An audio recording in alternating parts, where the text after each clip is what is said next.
We're going to ease you into the new genre that we're bringing, and I'm going to tell a personal story. Norm's going to tell. I'm going to tell a folk tale. They go together, we hope. Yes. When I married my first husband, I moved into the little house that he was already living in Portland, Oregon. It was a tiny little place.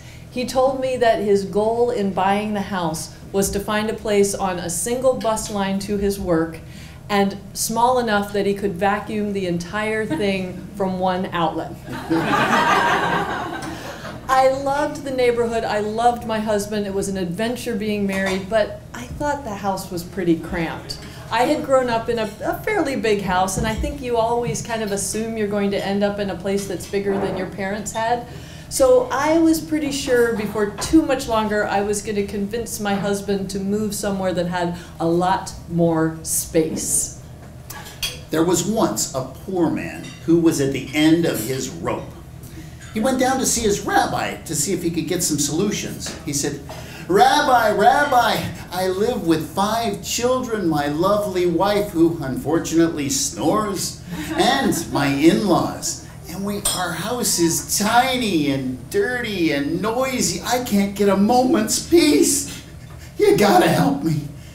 The rabbi said, "Well, I think I can help you, but you have to do whatever I say." "I'll do anything. I'll do anything." "All right. Do you have any chickens?"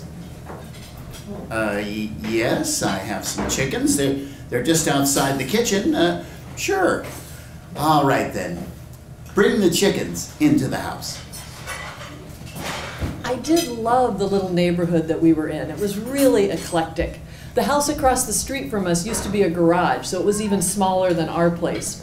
The people who lived there when I moved in were carnival performers, jugglers, but I mean extreme juggling, like axes and saws and knives. Their house was too small for them to practice inside, so they would rehearse out on the sidewalk. It was free entertainment for the entire neighborhood. We would pull up our lawn chairs and pop some popcorn and just watch them throw sharp objects at each other. It was especially interesting after they divorced. We all knew the divorce was coming. We'd heard them argue out of their open windows all summer long. Then he moved out, but they kept the act together. So when we watched them hurl axes at one another, there was an extra edge of suspense.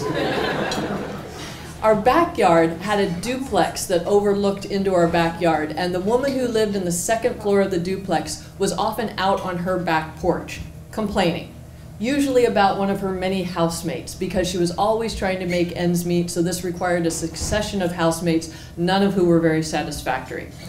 So she would be complaining and complaining, and then one day we noticed that there was a silver Airstream trailer, one of those old trailers, and it looked like it was making its last stop. It had been pulled up into the driveway of the duplex. The next day we noticed that the windows of the trailer were steamed up, and there was smoke coming out of the chimney, and an orange all-weather extension cord snaking out of the Airstream trailer up into the second-story window of the duplex. Our neighbor was starting a little unofficial subdivision.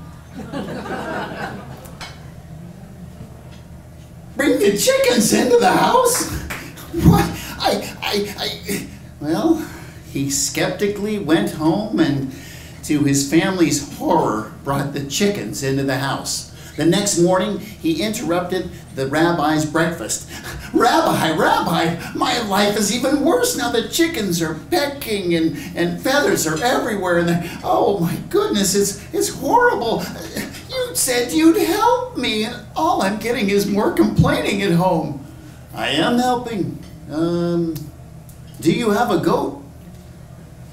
"Yeah, I have a goat." "Well, bring the goat in the house." Once we met the fellow who lived in the little unofficial subdivision, the Airstream trailer, my husband and I both relaxed. His name was Larry. We knew this because he started walking around the neighborhood daily, and he introduced himself to us. sometimes several times in the same day. He was a wiry little guy. He always wore shirt and jeans, a t-shirt and jeans, and he had a big suit plate belt buckle on, long hair, big handlebar mustache. He would walk around the neighborhood having the cheeriest conversations, talking, laughing, even when there was nobody else in sight. And this was way before cell phones. Larry didn't need a cell phone. Larry had a direct line. He also had a way of really putting his finger on the heart of the matter. Once I was out in the backyard and the woman who was living in the duplex was out on her porch complaining, as usual, but this time she was directing her rant down at Larry, who was standing in the driveway looking up at her like Romeo and Juliet gone terribly wrong.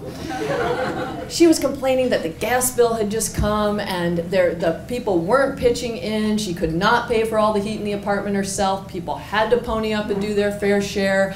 And finally she took a breath, paused, and Larry spoke up.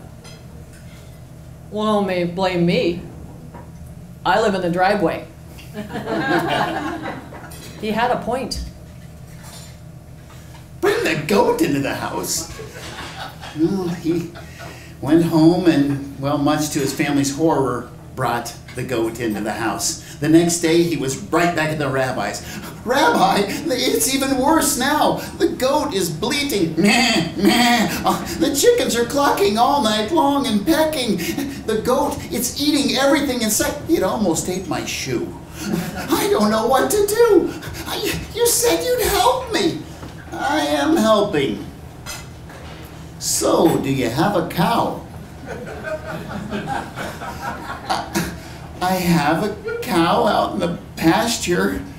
"Well then, bring the cow into the house." Don't blame me, I live in the driveway. It became sort of a catchphrase in our household whenever you felt like you were getting accused of something that wasn't really your fault. Don't blame me, I live in the driveway. It was part of a whole new equanimity I was finding with my situation. I did love the neighborhood, and now that I had to help clean our little house, sometimes it felt way too big. But then we got new neighbors right next door, and my newfound equanimity was shattered. The house next door was a starter house, so we were used to people moving in as their first time into the home market, then selling up pretty quickly and moving on. New couple moved in, and they left no doubt that this was merely a stepping stone for them. They were bound for better things. When they looked over the fence at us, which they tried not to do, it was with pitying, condescending looks, like there they were in their starter house, here we were in our ender house, and it drove me crazy. So the man went home and, to his family's disgust, brought the cow into the house. The next morning, he was there at dawn at his rabbi's house. "Rabbi, Rabbi, I brought the cow into the house. Oh, things are worse than ever. The house is now more like a stable, and it's horrible. It smells bad. The chickens are just as bad with their clucking and pecking. The feathers are everywhere. There's a few pies on the floor, and well, we can't take it anymore. Will you help me?" "Yes. Go home, take the animals out of the house. Then clean the house, working together. And I'll come check on you at the end of the day." Sure enough, before too long, there was a for sale sign in our snobby's neighbor's yard, and then sold. They were moving on to greener pastures. Good riddance, I thought. The weekend that they started moving, I was out in the front yard weeding, and my neighbor started loading boxes into the back of his car. Larry came along. He stopped right in front of where I was working. "So, pulling some weeds." Now, normally I hate it when people comment on what I'm doing when I'm working in the front yard, but Larry had a way of talking that would just like galvanize me into action. "That's right," I said. "I'm pulling some weeds," and I went back with renewed vigor. Larry kept going, and then he stopped right beside where my neighbor was loading the boxes into his car, by the sold sign. "So you're moving," Larry said. My neighbor grunted and kept loading boxes. "So where you moving to?" My neighbor ignored him. "So where you moving to?" My neighbor sighed, straightened up, and named a suburb of Portland, a pretty affluent suburb.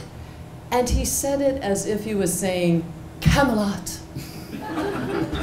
I gritted my teeth and I wrenched extra hard on a weed. And then I heard Larry. "Huh." He repeated the name of the suburb. "You know, you got nothing to be ashamed of." A lot of people have to live out there. You got nothing to be ashamed of. I could have kissed him. I did stand up at that moment so my neighbor would see there'd been a witness to the exchange. And I gave them both a wave and a big smile, and then I sank happily back down on my knees, weeding my lovely little garden in front of my beautiful little house. Nothing to be ashamed of, indeed. That night at twilight, the rabbi showed up to the house. "Oh, Rabbi, come in, come in. Oh, look at our house. It's so clean and roomy. And, oh, listen, quiet. Huh? Sit down."